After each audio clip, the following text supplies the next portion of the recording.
Hello everyone, स्वागत है आपका लर्न विद सपना में एक बार फिर से। कैसे हैं आप लोग? आशा करती हूँ कि आप सभी लोग बहुत अच्छे तरीके से अपने प्रिपरेशन में लगे होंगे। तो आज है episode number 7 of our synonyms series, जो हम कर रहे थे प्रीवियस ईयर एग्जाम बेस्ड है सभी वर्ड्स इसमें। तो चलिए शुरू करते हैं बिना टाइम वेस्ट किए। आज का पहला वर्ड है रेयर। क्या वर्ड है? रेयर। रेयर का मतलब क्या होता है? Front side, left side, back side या टॉप साइड। रेयर का मतलब होता है बैक साइड, जो पीछे की साइड होती है उसको बोलते हैं, पीछे के भाग को रेयर बोलते हैं। तो देखिए सिनोनिम्स देख लीजिए। बैक, हिंड भी बोलते हैं उसको, हिंड। टेल, टेल भी पूंछ जो होती है हमारे बैक साइड में ही होती है ना, जिन हमारे नहीं सॉरी एनिमल्स के, तो वो क्या हो गया? टेल। ऐसे याद कर लीजिए कि पीछे rear, back, hind. The engine was placed at the rear of the vehicle.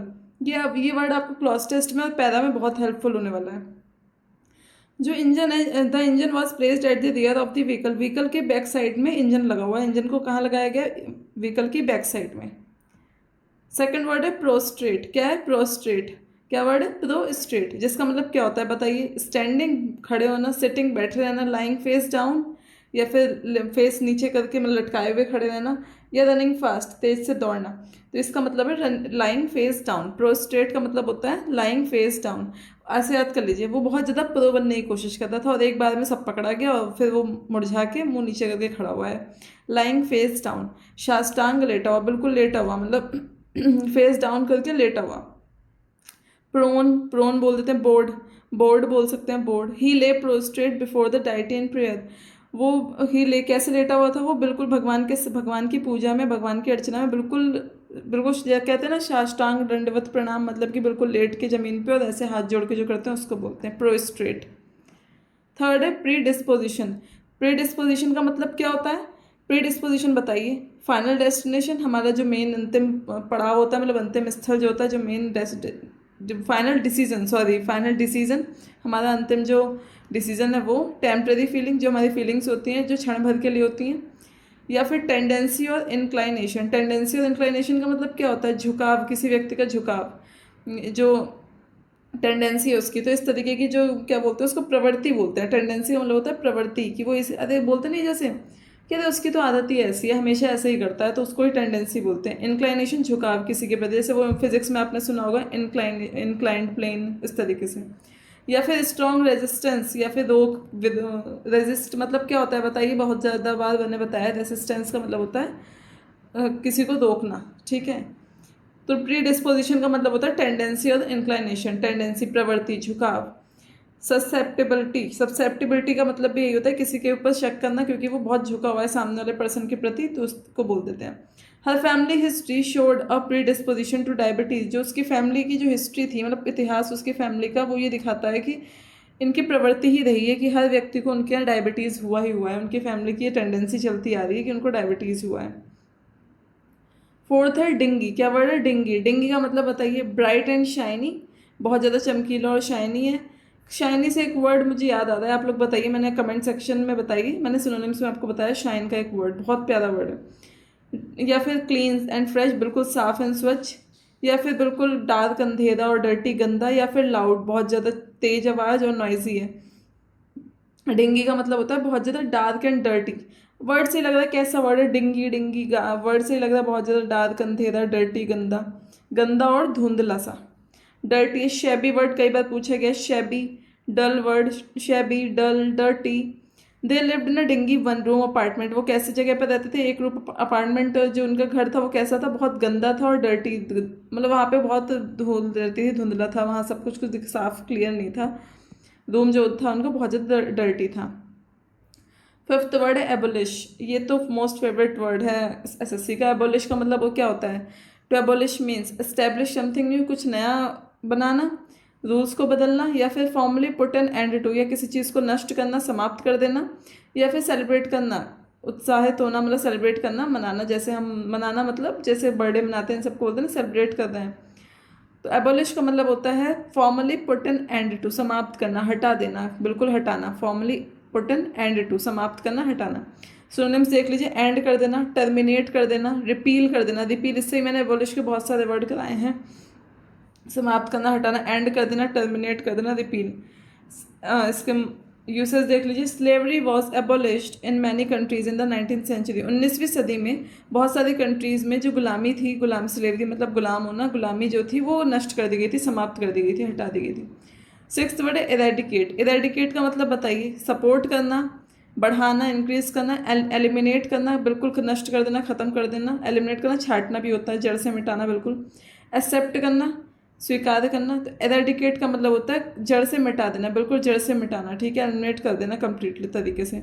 Synonyms होता है रिमूव, नष्ट कर देना, हटा देना। वाइप आउट, वाइप आउट कहते हैं प्लीज़, जैसे बोल देते हैं किसी को कोई रो रहा है तो उससे कहते हैं please wipe out your tears, कि अपने टीयर्स को हटाओ। वाइप आउट, वाइप्स देते हैं कि इसको वाइप्स दे दो, वाइप्स दे दो, वही होता है नैपकिन्स वाले जो होते हैं। एलिमिनेट कर देना। The mission is to eradicate illiteracy from the village. Mission क्या मिशन है उनका, क्या एम है, क्या मिशन है कि इलिटरेसी मतलब यहाँ से जितनी भी बेरोजगारी कह दी, सॉरी, कि मतलब जो लोग बिल्कुल अनपढ़ हैं या वो लोग, उनको बिल्कुल विलेज से लोगों को नहीं, इलिटरेसी को, ठीक है, कि विलेज में हर व्यक्ति पढ़ा लिखा होना चाहिए, ये उनका लक्ष्य है, कि उनका मतलब ये है कि वो बिल्कुल जड़ से मिटा देना चाहते हैं लिटरेसी को। 7th वर्ड है इन्फ्यूरिएट। बहुत बार कराया मैंने, आप लोग बताइए आपको। हाँ, इन्फ्यूरिएट नहीं कराया मैंने, इन्फ्यूरिएट से रिलेटेड एक वर्ड कराया था, बहुत अच्छा। अगर आप लोग ने परसों की क्लास देखी, एपिसोड नंबर 5, मुझे बहुत अच्छे से याद है, उसका पहला वर्ड था जिसमें मैंने बताया था कि उसकी रेंज बढ़ा दी है, रेंज बढ़ा दी है, दैट मीन्स कि उसका इन्फ्यूरिएट हो गया, एनरेज हो गया, बहुत गुस्से में आ गया है। टू इन्फ्यूरिएट समवन का मतलब होता है किसी को खुश करना, किसी को काम डाउन करना, किसी को बहुत ज़्यादा गुस्सा दिलाना या फिर थका देना। तो इन्फ्यूरिएट का मतलब होता है उनको एक्सट्रीमली गुस्सा दिलाना, बहुत क्रोधित करना। एनरेज कर देना, एंगर कर देना। सिनोनिम्स लिखिएगा इसका कमेंट सेक्शन में। एंगर कर देना, इरिटेट कर देना, या फिर एक वर्ड बताया था मैंने आपको, प्रवोक करना भी इसी से रिलेटेड है। किसी को प्रवोक करोगे, जबरदस्ती उसके पीछे लग पड़े रहोगे तो गुस्सा तो आएगा ही। His careless behaviour infuriated the manager. जो उसका लापरवाही वाला जो व्यवहार था उसने मैनेजर को गुस्सा दिला दिया बहुत। 8th सिनोनिम है एक्सपेंड करना। एक्सपेंड करना का क्या मतलब, श्रिंक, श्रिंक मतलब होता है सिकुड़ जाना। फ्रीज, जम जाना। इंक्रीज इन साइज और स्कोप, या फिर साइज में और स्कोप में बढ़ जाना, चेंज या फिर कलर में चेंज होना। तो एक्सपेंड का मतलब होता है साइज या स्कोप में बड़ा होना, फैलाना, विस्तारित करना। अब बताइए विस्तारित के एक्सटेंड कर देना। किसी भी चीज़ की डेट एक्सटेंड हो जाती है जब हम फॉर्म वगैरह फिल करते हैं, जैसे मान लीजिए अभी फॉर्म आया हुआ है, इसकी डेट बढ़ जाए तो उसको बोलेंगे एक्सटेंड कर दी गई है डेट। एनलार्ज कर देना, एनलार्ज बड़ा कर देना। ग्रो, एक आध वर्ड आप एनलार्ज के और भी सिनोनिम्स है, जैसे कि एक वर्ड मुझे अभी याद आ रहा था एनरिच का, वो एनलार्ज का, बहुत अच्छे अच्छे वर्ड हैं, अभी बताती हूँ मैं आपको थोड़ी देर में, मुझे माइंड में आता है तो। The company plans to expand its operations next year. जो कंपनी ने प्लान किया है कि जो भी ऑपरेशंस है कंपनी के जो चल रहे हैं वहाँ पर कंपनी को बड़ा बनाने के लिए, वो अगले साल तक एक्सपेंड कर दिया जाएगा। 9th वर्ड है डिलेमा। डिलेमा तो बहुत बार है, ये सब वर्ड देखिए इसलिए रिपीट हो रहे हैं एक आध बार। पीछे मैंने आपको इसका डिलेमा से क्या क्या बैफल्ड कराया, परप्लेक्स्ड कराया, कंफ्यूज्ड कराया, कि जो व्यक्ति हमेशा कंफ्यूज इसलिए आ रहे हैं क्योंकि ये वर्ड बहुत रिपीटेडली एग्जाम में पीछे पूछे गए हैं। डिलेमा का मतलब होता है इजी डिसीजन, बिल्कुल आसान डिसीजन, नो ऑप्शंस, कोई ऑप्शन नहीं हमारे पास, या फिर कंफ्यूजिंग है, दो चॉइसेस में कंफ्यूजन, मझधार में अटके हुए हैं, या फिर सर्टेन कंक्लूजन की डायरेक्ट कंक्लूजन पे आना। तो डिलेमा का मतलब होता है कंफ्यूजिंग चॉइस बिटवीन ऑप्शंस के बीच जो चॉइस होती है वो, दुविधा, कंफ्यूजन। प्रेडिकामेंट, क्वेंडरी, प्रेडिकामेंट बहुत अच्छा वर्ड है, क्वेंडरी बहुत अच्छा वर्ड है। बैफल लिख सकते हैं, परप्लेक्स लिख सकते हैं। I faced a dilemma about whether to resign और स्टे। उसे डिलेमा महसूस हो रही थी, मतलब क्या फेस कर रहा था वो, डिलेमा कंफ्यूजिंग स्टेट में था, वो बहुत ज़्यादा समझ नहीं पा रहा था क्या करूँ, रिज़ाइन कर दूँ या फिर वहीं पे रुकूँ। एंड आजकल लास्ट वर्ड है, देखिए मैंने बहुत थोड़ा स्पीड में पढ़ाया है, स्पीड में इसलिए कराया, ज़्यादा मैंने वो नहीं करा कि आप एक बार में देख जाएँ और तुरंत से आपको लर्न हो जाए। लेंदी वीडियो होती है तो आप लोग भी देखने में वो होते हैं कि अरे बहुत लंबी हो गई है, कैसे टाइम वेस्ट होगा, तो इसमें टाइम वेस्ट नहीं होगा आपका। सीज का बताइए, स्टार्ट अगेन, फिर से शुरू करना। टेक रेस्ट, रेस्ट करना। कम टू एन एंड पे आ जाना, बिल्कुल समाप्त होने पे आ जाना, या फिर नॉइज़ करना, बहुत शोर शराबा करना। तो सीज, एक सीज होता है ये वाला SEIZE, उसका मतलब होता है जब्त करना। क्या होता है उसका मतलब, जब्त करना, सीज कर दिया।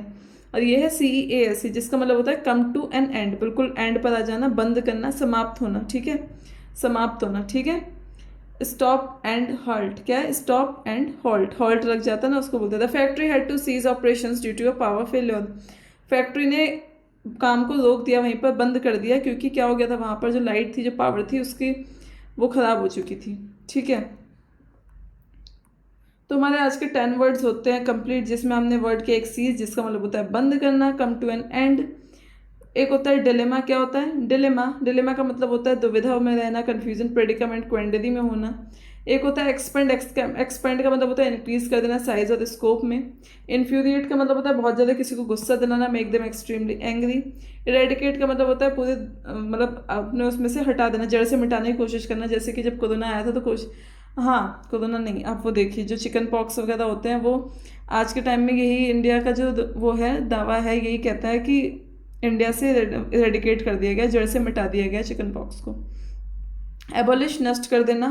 फॉर्मली पुट एन एंड, हटाना, समाप्त कर देना, बिल्कुल नष्ट कर देना, टर्मिनेट कर देना, रिपील कर देना। डिंगी का मतलब होता है गंदा और धुंधला, बहुत ज़्यादा डार्क है, डर्टी है। प्रिडिस्पोजिशन का मतलब होता है टेंडेंसी और इंक्लिनेशन, झुकाव होना किसी के प्रति, प्रवृत्ति होना, उसकी प्रवृत्ति ही यही है। प्रोस्ट्रेट का मतलब होता है लाइंग फेस डाउन, बिल्कुल साष्टांग लेटा हुआ, बिल्कुल फेस डाउन करके लेटा हुआ है, प्रोन है, बोर्ड है। और एंड आज का फर्स्ट वर्ड था रियर। रियर का मतलब होता है बैक साइड। कैसे याद करेंगे? एनिमल्स की पूंछ कहाँ होती है? बैक साइड में होती है, तो इसलिए rear, animals, tail, back, hand. Okay, so आज के 10 वर्ड्स हमने कर लिए हैं कंप्लीट, जिसमें आपको मुझे एक सिनोनिम्स के बारे में बताना था। एनलार्ज के बहुत अच्छे अच्छे वर्ड हैं, पूछे जाते हैं एग्जाम में, इसलिए मुझे उस टाइम याद नहीं आते थे। लिख एक आता है एलंगेट, बहुत अच्छा वर्ड है, पूछा जाता है, लिख लीजिएगा ये। एक होता है एग्रेंडाइज, एग्रेंडाइज। ओके, एक वर्ड लिख लीजिए एम्पलीफाई। ओके, एक लिख लीजिए, एक होता है, हाँ एक वर्ड वो था, हाँ इलेबोरेट। इलेबोरेट वर्ड अच्छे हैं ये, और सब तो नॉर्मल वर्ड है, फिलहाल ये वर्ड लिख लीजिए। सो वीडियो अच्छी लगी हो तो लाइक करिएगा, शेयर करिएगा, और चैनल को सब्सक्राइब करना तो बिल्कुल मत भूलिएगा। और जो भी आपकी क्वेरी हो या कुछ भी आप कमेंट सेक्शन में लिख सकते हैं। अगर आपको वीडियो अच्छी लगे तो भी लिख दीजिए, जिससे कि मुझे मोटिवेशन मिले, मैं और बनाऊँ अच्छी अच्छी ऐसे ही आप लोगों के लिए, और डेफिनेटली आपको बेनिफिशियल होंगी एग्जाम में। मिलते हैं कल नई वीडियो के साथ, तब तक के लिए thank you and don't forget to like, share and subscribe.